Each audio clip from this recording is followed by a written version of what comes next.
STF mantém sigilo de relatório da ABIN que o associa ao PCC.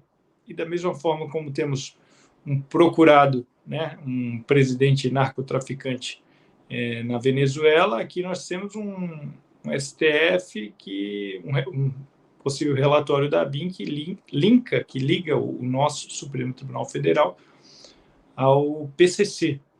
Mas, claro, que não vai ser tão fácil assim, né? Investigar, não vai vir às claras. Doutor José Carlos Sepúlveda.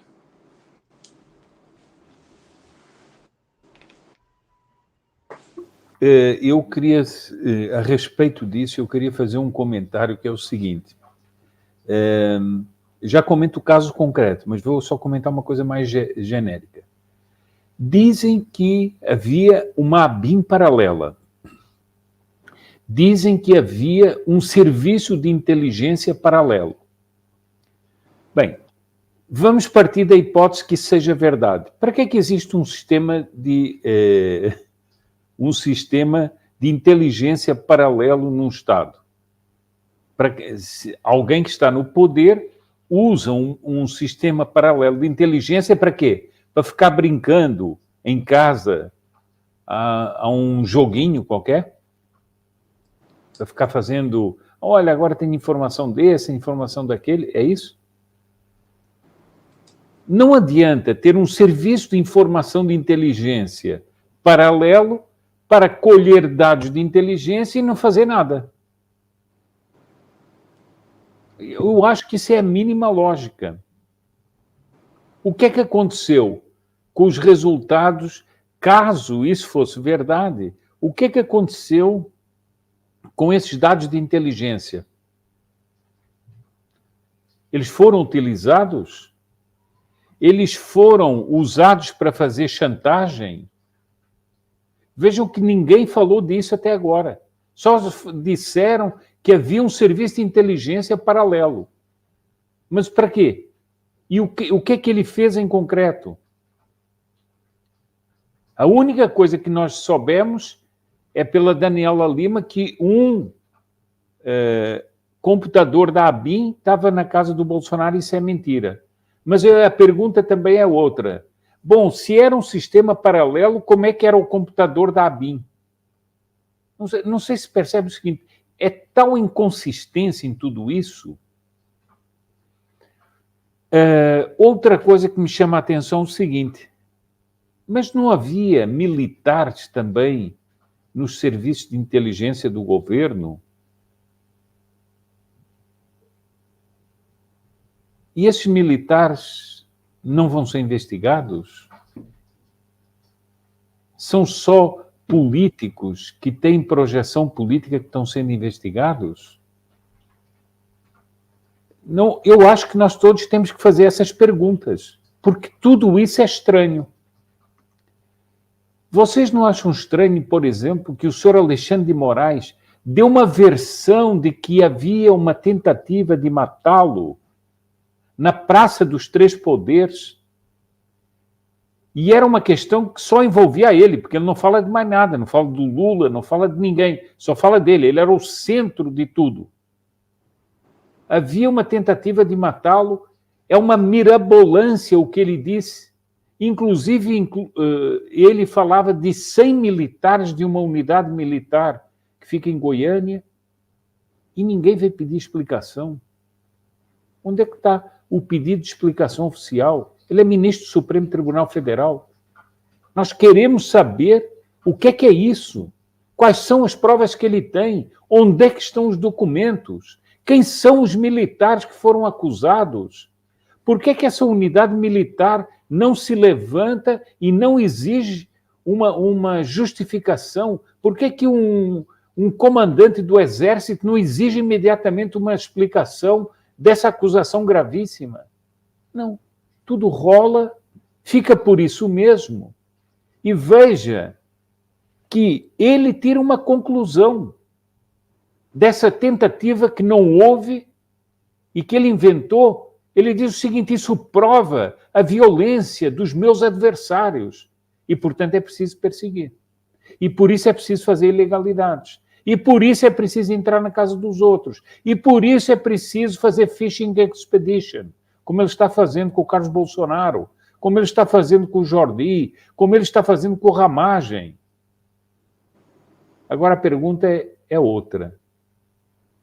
Por que é que ele manteve em sigilo uma investigação da ABIN que o relaciona com o PCC? O país tem o direito de saber. É falsa essa investigação? É verdadeira a investigação? Os dados que estão lá dentro são reais, não são reais? Ninguém vai pedir uma explicação sobre isso? Eu vou lhe dizer uma coisa aqui assim, que foi uma das coisas que sempre estive em desacordo durante o governo Bolsonaro. As coisas aconteciam e não eram levadas até a sua última consequência. Nunca. Havia uma ilegalidade feita por um ministro do Supremo Tribunal, não se levava esse fato até ao fim. Vamos tomar medidas contra essa ilegalidade. Que medidas que o senhor acha que podem ser tomadas de forma, sendo mais, assim, de forma técnica? Alguma instituição pode fazer isso? Claro que sim. Eu acho o seguinte. Bom, está aqui o Daniel Lemos, que é muito mais entendido nisso do que eu. Já tive muitas conversas com o Daniel. Ele é uma pessoa que não só está por dentro do processo político, mas tem assim aquele bom senso, etc. E sempre eu sou assim um pouco acalorado. Mas eu acho o seguinte, muitos deputados têm força sim. É preciso fazer vir a público, exigir dos presidentes. Como é que fica o presidente do Senado e o presidente da Câmara diante das violações dos gabinetes desses deputados? O Sr. Lira não tem nada para dizer, o Sr. Pacheco não tem nada para dizer. Eles sequestraram as casas legislativas em prol dos seus interesses pessoais. Agora, será que não há pessoas ali dentro com força? Não venham me dizer o seguinte, mas não são maioria, não interessa. Faça barulho ali dentro, jogue na cara desses homens. Se é homem também, jogue na cara desses homens, que eles são os traidores, que eles estão prevaricando. Faça um movimento para tirá-los das cadeiras de presidência do Senado e da Câmara. Ou acham que com entendimentos tudo vai lá? Nunca se chega à consequência. Por que é que no Senado e na Câmara e nos militares não se pede uma explicação sobre Alexandre de Moraes sobre a questão do atentado que ele falou? É gravíssimo, puxa. Porque ele não fala só das pessoas que estavam ali. Ele fala de militares de uma unidade militar, só. Que é uma unidade militar de operações especiais. O que é isso? Ele diz que 100 militares... Quem são esses 100 militares, puxa? Nada. Não é feito nada. Então, eu acho agora também que isso devia ser investigado. O Congresso tem esse poder de investigação. Queremos saber que investigação é essa da ABIN sobre a pertencença ou não, ou a ligação ou não do senhor Alexandre de Moraes ao PCC. Queremos saber. Temos direito a saber. Depois, outra coisa. As pessoas interessadas que são arrombadas, literalmente, pelas arbitrariedades da justiça, não sabem do que é que estão sendo acusadas. E a Globo fica o dia inteiro lendo as coisas que estão em segredo de justiça. Isso é uma violação dos direitos mais básicos.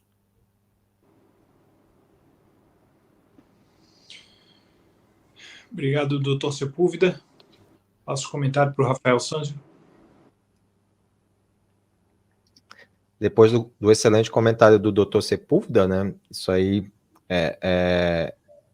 Eu fico muito indignado referente a isso, sabe? Tem coisas que, quando eu vou comentar, eu tenho que me segurar bastante, porque eu não sou tão calmo assim quanto eu pareço assim nas lives. Pois bem, relacionado à BIM. Ontem eu estava assistindo a live do ex-presidente Jair Bolsonaro, e ele falou o seguinte, né? Eu não poderia recorrer à BIM para saber o que estava acontecendo ali. Não foi muito bem com essas palavras, né? O que estava acontecendo em determinada situação ali, em coisas que ele precisava saber do que realmente estava acontecendo, porque isso vinha deturpado ou demorado, e por aí vai. Já ficou claro ali, pelaquela fala do ex-presidente, que a BIM já não servia realmente pela verdade. Ela serve aí esse regime que foi instalado aí na América Latina. Então, a gente tem que analisar que o que são as agências de inteligência, né, principalmente a partir do passado, elas supostamente elas teriam autonomia para agir, tanto que durante a Guerra Fria, a KGB e a CIA, elas trabalhavam em conjunto fazendo operações em determinadas regiões do mundo. Só que no Brasil, o Brasil é um país caricato, né? Que tudo que eles tentam imitar do que tem aqui fora, é meio aquela sucursal brasileira, é sempre aquela mais que não serve para nada, que serve só para os interesses de quem está realmente ali. E é assim que funciona a BIM. A BIM, quando aconteceu aquele negócio lá do 8 de janeiro, tudo isso que a gente está vendo, eu me perguntava assim, tá aí, é para isso que serve a BIM, para não fazer nada, para não prevenir o Brasil de nada, é porque ela serve esse regime instalado aí. E o que a gente observa também, diferentemente do que acontece aqui fora, que, por exemplo, como o MI6, o MI5, entre tantas, o Mossad também, até o Mossad eu fiz uma crítica, não só do Mossad, tem muitas agências de inteligência em Israel, eles não viram o que estava acontecendo quando teve o acontecido lá entre o Hamas e Israel naquela época? Como é possível que isso aconteça? E aí a gente acende o alerta sobre para que realmente servem as agências de inteligência. Ou elas servem para o interesse do país, para que o país evite cair em rascadas de conflitos, ou ela serve a regimes. No caso do Brasil, ela está servindo a regimes. O Alexandre de Moraes arquiva. O processo era contra ele e ele mesmo arquiva. Num país sério, isso jamais acontecia. Mas é só a resposta de tudo que realmente está acontecendo no Brasil. O Brasil é um país caricato, o Brasil não existe lei, a inseguridade jurídica está aí, ninguém quer comprar nada no Brasil. Eu e os amigos, ninguém quer investir no Brasil, e por aí vai, é daí para pior. Se nada for feito, como o doutor Sepúlveda falou, tem muita gente, o Brasil supostamente foi, os políticos eleitos para representar o brasileiro é a bancada mais conservadora que existe. Cadê? Uns 5 gatos pingados. Aí quando a gente detona, realmente falando mal dessas pessoas, cadê esses políticos? Estão levando tapinha na cara e indo chorar em rede nacional ou no plenário lá. Esses são os políticos aí que estão representando a gente? Que estão com esse senhor presidente Lira, senhor Pacheco, que enche a boca de formalidades e nada é feito? Cadê os políticos? Cadê a bancada mais conservadora para fazer barulho? E aí, aliado a essas agências que supostamente eram para ajudar realmente o país, é um bando de covardes juntamente com aqueles comprados.